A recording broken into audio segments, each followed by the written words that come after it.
So this is my first video. I figured, why not do it with something not everyone sees every day? I have an '89 Kawasaki Jetmate. Pretty nice shape. Hasn't been on the water since, I think, 95, maybe 96. Came with the trailer, boat, motor, basically complete. Just been sitting for a while, and she said it had some water in it. Well, she gave me the boat, so I'm not going to complain. Cost me about $70 to have it towed here. It gets here, I look at it. Oh, she's full of water, all right. Wonder if she's going to run. She's got a 650cc Kawasaki 2-cylinder motor.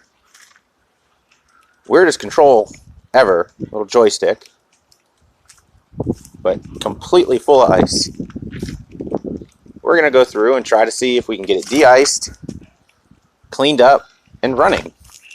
Yeah, we're going to try to make a flooded, frozen solid motor run.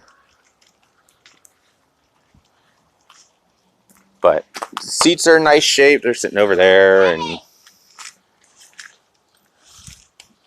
the hull itself is really, really nice. Previous owner attempted to add a little trolling motor to it.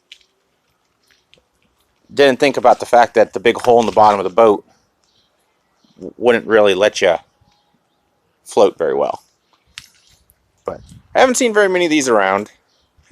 Thought it'd be kind of neat rebuild project. Something that's not from COPART. But the trailer's in nice shape. Got nice tires, nice lights, and all that. So, but I'll let you guys go